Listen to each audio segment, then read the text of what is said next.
Bismillahirrahmanirrahim. Assalamualaikum warahmatullahi wabarakatuh. Waalaikumsalam warahmatullahi wabarakatuh. Alhamdulillah, sahabat Batar Aji Sakira Channel, kembali kita jumpa dengan bincang-bincang sejarah dan budaya. Semoga sahabat beserta keluarga dilancarkan semua niat-niat baiknya, pada sehat, rezeki dan semua urusan tergapai. Alhamdulillah. Amin, amin. Gimana kabarnya? Alhamdulillah baik. Ya. Sahabat, pada kesempatan kali ini kita melanjutkan bincang-bincang sejarah dan budaya kita. Pada kesempatan ini mungkin kita membahas tentang kostum atau strata atau waris daripada busana adat kita, atau busana adat Bone, khususnya wanita. Pada beberapa waktu yang lalu kita sudah bahas tentang waris busana pria. Pada kesempatan ini kita akan bahas tentang strata atau waris daripada busana wanita. Baik. Sebelumnya kita sudah membahas waris pada waris secara umum ya. Waris secara umum pada busana. Nah, dalam pemakaian busana wanita, apakah warna juga memberikan suatu isyarat tersendiri atau perhiasan memberikan isyarat tersendiri? Apakah warna ini bisa dipakai oleh siapa saja? Apakah perhiasan ini boleh dipakai oleh siapa saja gitu? Ya, seperti dikatakan tadi, apakah warna itu memiliki tempat tersendiri bagi golongan tertentu? Begitu juga perhiasan. Nah, seperti dikatakan bahwa dalam khasana waris, khususnya Bone, Bugis Bone, warna atau properti itu mewakili siapa dirinya, atau mewakili status yang memakai, yang menggunakan. Seperti dikatakan bahwa pada dasarnya warna bangsawan Bugis Bone itu ada 3. Pertama kuning buat strata napatola, terus yang di bawahnya warna hijau untuk anak rajeng, terus yang ketiga merah untuk buat anak cerah. Begitupun juga di selain warna, aksesoris atau properti yang dipakai juga beda. Nah, itu kuning paketnya, dia ginuci batu sama kolara. Iya. Nah, sementara di gelangnya ini dia pakai bosa dan lola. Oh, iya. Ya. Nah, bagi anak rajin yang baru memakai tadi kostum warna hijau, itu paketnya, aksesorisnya ginuci batu sama koteng namanya. Terus gelangnya bosa. Nah, sementara yang ketiga warna merah itu paketnya geno marana sama foto 3 tedong. Jadi itulah pakemnya daripada atau waris daripada busana wanita pada dasarnya, warna bangsawan. Jadi kuning dengan aksesoris seperti ini, hijau aksesoris seperti ini, dan merah aksesoris seperti ini. Jadi sekilas kita sudah bedakan, oh ini serata, oh ini, oh ini, ya seperti itu. Nah, Oke, saya sudah mengerti apa yang dimaksudkan. Berarti paket kuning seperti ya, paket merah seperti ini, paket hijau yang seperti ini. Nah, di mana kita konten sebelumnya ketika kita membahas tentang busana bagi baju adat pria, ya,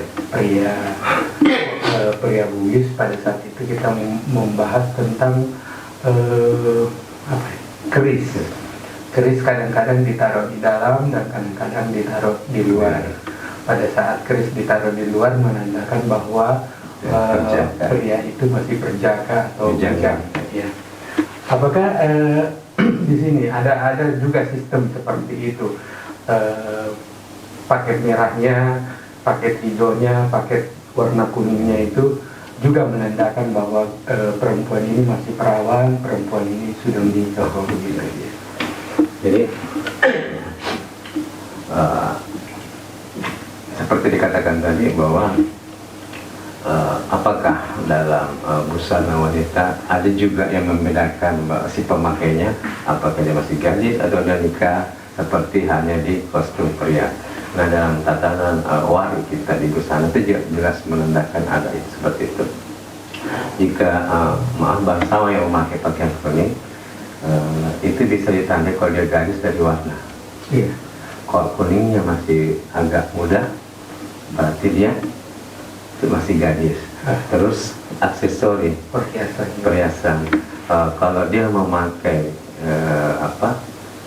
pinanggo yang di sebelah kiri, berarti dia masih gadis. Ini mengisyaratkan kembang menanti kumbang.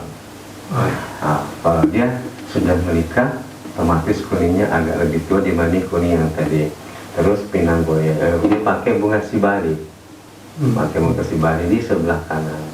Berarti itu menandakan oh dia sudah berpasangan, bunga sibari. Jadi begitu juga di yang hijau. Kalau dia masih gadis, dia memakai hijau pupus, kabilo. Iya, hijau muda. Ya, hijau muda. Jika dia habis nikah, dia memakai hijau datu. Begitu juga aksesori. Kalau dia sudah nikah, bunga sibari di kanan. Kalau belum nikah, masih gadis, pinanggo yang di kiri. Merah juga begitu. Kalau dia masih gadis, dia memakai merah bela, bako ya. Kalau pink ya. Kalau gadis, kalau habis nikah dia memakai merah darah. Aksesoris juga begitu. Kalau dia sudah menikah, bunga sibari di kanan, dia masih gadis, pinanggo yang di kiri. Nah, secara umum seperti itu. Ini dari hiasan juga beda, hiasan telinga. Kalau dia masih gadis, dia masih pakai anting. Anting. Kalau sudah nikah, dia memakai subeng. Giwang. Giwang, subeng. Jadi walaupun dia masih berlihat-lihat, yang diano, dan apa, pura-pura langsung nikah. Yang diano masih beliau betul ternyata habis nikah. Kasihan yang diano sudah sudah berumur kok belum nikah. Jadi ini tadi apa yang digunakan itu menyebutkan status dirinya seperti apa kondisi sekarang, itu tergambar dari busana yang digunakan. Akhirnya di masa lalu tatanan tertib, tidak cuma seperti sekarang. Karena tidak bingung, pemakai kostum merah pakai ini. Ya harusnya mungkin pakainya si kuning atau hijau. Begitu sebaliknya, yang kuning biasanya pakai genong maranang. Harusnya tidak pantas memakai genong maranang. Harusnya dia pakai genong cibatena pola. Nah inilah sahabat, melalui konten kita inilah kita mau menyampaikan edukasi budaya bahwa seperti ini budaya kita mungkin. Berarti ada paket-paket tersendiri. Yeah. Warna kuning ada paketnya tersendiri, warna merah paketnya tersendiri, dan warna hijau ada paketnya tersendiri. Kalau gadis ya paketnya seperti ini, kalau sudah menikah paketnya seperti sekali ya. Setelah membahas masalah busana wanita pada saat itu, saya menerawang pada masa lalu gitu, bahwa kemungkinan hal-hal ini dipakai pada saat ada acara-acara besar misalnya di Soraja atau di mana-mana yang bersifat mungkin acara resmi ke negara kerajaan pada saat itu. Nah, saya juga mungkin tidak menafikan bahwa mungkin pada saat kerajaan mengadakan suatu acara besar-besaran, pasti mengundang rakyat biasa. Nah, itu karena warinya tadi ini kita lebih fokus pada wari wanita-wanita bangsawan. Nah, bagaimana dengan wanita-wanita yang stratanya pada saat itu mungkin dibawa daripada misalnya Daeng atau Todeceng ataupun Tosama begitu? Kira-kira bagaimana busana yang mereka gunakan? Jadi di samping daripada tatanan yang mengatur daripada golongan bangsawan, Tosama dan Todeceng pun juga mestinya memiliki ruang dalam khasanah kostum. Jadi dikata-kata gimana dengan Todeceng, Nah, Todece itu biasanya memakai merah, apalagi dia di Todece dalam strata dibawa daripada deng anak karung atau deng anak karung. Jadi dia memakai merah, namun warna di bawah merah itu sarungnya warna lain. Karena kalau buat merah sarung, merah di bawah itu buat anak cera sampai cera 7 tahun. Oh iya, oke. Nah, jadi di bawah itu dia pakai merah, Todece pakai merah, di bawahnya itu warna lain. Nah, maaf untuk golongan biasa umum atau sama itu dua warna tadi. Jadi mungkin dia pakai warna benhur, warna orange, warna peach, dan lain-lain di luar daripada warna yang sudah terpakem tadi menjadi warna bangsawan gitu. Jadi kita bisa katakan bahwa mereka tetap juga memakai baju seperti yang dipakai bangsawan, iya. model bangsawan tapi warna yang Beda. warna yang berbeda. Misalnya Todece dengan sarung yang berbeda dengan baju supaya tidak seragam, tidak sama dengan anak cera. Iya. Nah, bagaimana dengan perhiasan, Prof? Nah, kalau perhiasan itu tadi otomatis menggunakan perhiasan yang tidak tercover tadi di warna-warna bangsawan. Mungkin memakai perhiasan yang di luar daripada motif atau model itu, atau biasa atau sama, biasa itu tidak memakai perhiasan sama sekali. Sama sekali. Kalau misalnya menghadiri pesta atau perjamuan, otomatis ringnya yang lain. Nah, tidak di dalam ruang itu atau di ring itu, otomatis berada di ring luar. Dan juga itu perhiasan biasanya tidak segemerlap atau tidak seheboh yang tadi dipakai oleh kaum bangsawan. Biasanya mereka memakai yang sangat sederhana, bahkan mungkin tidak memakai perhiasan sama sekali gitu. Jadi kalau misalnya ada perhiasan yang dipakai dan tidak dipakai oleh golongan bangsawan misalnya, berarti ada suatu perhiasan yang mungkin kita miliki, hasana di rakyat biasa itu punya perhiasan tersendiri yang sekarang mungkin tidak pernah ditonjolkan lagi.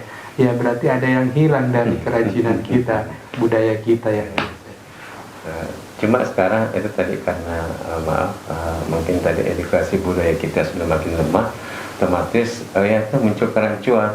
Mungkin yang tadinya aksesoris itu buat yang untuk tosama, mungkin karena unik atau aneh bagi golongan bangsa akhirnya dipakai.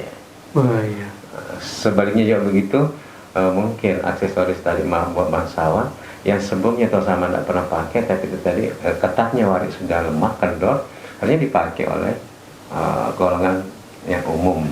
Jadi kita bisa dapat terkadang inilah memakai baju biru pakai geno maranang kaca sudah kan, atau memakai baju hijau dia pakai lica-lica, gelang lica-lica.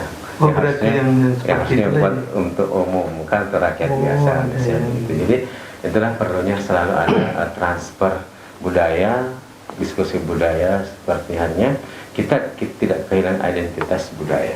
Bukan berarti jangan pakai, jangan dipakai yang ini, warna ini, bukan berarti kita membatasi orang konsumennya. sekarang. Cuma kita mau tertib pakemnya. Kalau maaf, misalnya si A mau memakai geno marana, mau memakai tiga roteno, silahkan Anda memakai baju merah.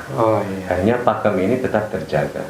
Misalkan si B ingin memakai tadi lola, bossa misalnya, kolara, pakai juga baju kuningnya, supaya kostum ini tetap terjaga pakemnya, identitasnya. Begitupun juga yang hijau, kalau pengen pakai misalnya koteng, pengen boso ini geno cibatuk, silahkan memakai baju hijau, biar kostum ini tetap terjaga identitasnya. Karena bukan kita ingin mengkotak-kotakkan manusia, khususnya apalagi di era sekarang kita masuk di zaman republik. Cuma kita ingin menjaga nilai-nilai luhur yang diwariskan oleh leluhur kita yang sudah melahirkan yang sudah berkreasi mencipta karya yang luar biasa, yang orang katakan sebuah nilai karya yang adiluhung, yang melalui proses pemikiran, penelitian, terus pengolahan jiwa, pendalaman batin, hanya tersketsa, tergambar, akhirnya terwujudlah sebuah karya yang luar biasa. Nah, jadi alangkah maaf, tidak berterima kasihnya kita, tidak berkasihnya kita sebagai generasi yang sudah diwariskan sebuah karya yang maha hebat, sementara kita tidak bisa menjaga. Apalagi melestarikan. Kalau kita tidak bisa menjaga, jangan harap ini akan lestari, pasti akan hancur di zaman kita. Jadi oleh itu kita berusaha merevitalisasi kembali, mencari, akhirnya menjaga. Setelah menjaga, kita wariskan ke generasi. Kalau generasi kita menjaga lagi, berarti sudah lestari satu generasi. Begitupun selanjutnya dan seterusnya. Jadi melalui konten inilah kita berusaha melanjutkan tadi ini, melestarikan di generasi kita. Semoga adik-adik kita, anak-anak kita mendengarkan dan melanjutkan, mempertahankan di generasi berarti kita sudah mewariskan itu. Nah, mungkin seperti itu. Nah, ya mungkin pembahasan kita mengenai wari pada busana wanita ya sudah panjang, dan saya bisa menarik sedikit kesimpulan bahwa tujuan daripada kita buat konten ini bahwa kita tidak membatasi manusia sekarang untuk memakai warna apapun juga. Silahkan untuk memakainya, tapi sesuaikan dengan pakemnya, perhiasan yang untuk warna ini. Kalau untuk masyarakat biasa warnanya seperti apa dan perhiasannya seperti apa. Mungkin itu yang saya bisa tarik kesimpulan, supaya sesuatu yang kita punyai, budaya yang kita punyai yang sudah diciptakan oleh masyarakat pada masa lampau itu masih bisa kita lestarikan sampai sekarang. Mungkin itu saja yang saya bisa tarik kesimpulan. Sebelum berakhir mungkin ada yang bisa kita ungkapkan. Nah, alhamdulillah tadi bahwa budaya suatu daerah merupakan mencerminkan identitas suatu bangsa daerah itu. Jadi dengan adanya budaya kita khususnya Bone mencerminkan bahwa inilah kita, suku Bugis khususnya Bone yang memiliki karakteristik seperti ini. Kingking kanan dia sudah nikah, kingking kiri dia masih gadis, tapi Seliwon dia masih bujang, tapi di Lalem dia sudah menikah, dan lain-lain. Mungkin ini budaya ini yang tidak ada di suku-suku lain. Hanya menjadi, inilah budaya kita menjadi ciri khas daerah kita. Jadi kembali lagi, dan mungkin juga ini jarang ditulis ya, jarang ada tertulis. Sepertinya referensi tertulis seperti itu masih sangat-sangat jarang kita temukan. Jadi kita mendapatinya mulai pendalaman, interview, ketemu beberapa orang-orang tua kita yang masih mendapati sistem itu berlaku di zamannya. Akhirnya inilah kita berusaha bertanggung jawab dengan ilmu yang kita dapati sebagai menjadi nilai ibadah di sisi Allah untuk melestarikan nilai-nilai positif daripada warisan budaya kita. Nah, sahabat, seperti itulah harapan-harapan kami, harapan-harapan kita selaku pemerhati budaya. Mudah-mudahan warisan yang Allah telah kurniakan kepada kita sebagai bangsa yang besar tidak kita kufuri, tapi kita syukuri. Bagaimana cara mensyukurinya? Itu dengan melestarikan, menjaga nilai-nilai positif tadi. Olehnya itu, marilah kita tidak bosan-bosannya sama-sama belajar dan terus belajar. Dan selanjutnya kami mohon maaf dengan apa yang kami sajikan, bahwa terlepas dari semua kekurangannya tadi, memang kami manusia lemah yang sangat minim dalam hal ilmu pengetahuan. Keinginan kami cuma satu, kita sama-sama belajar, kita sama-sama diskusi, dan kita sama-sama melestarikan nilai-nilai budaya kita yang telah diwariskan. Mohon maaf atas segala kesalahan. Assalamualaikum warahmatullahi wabarakatuh. Salam budaya.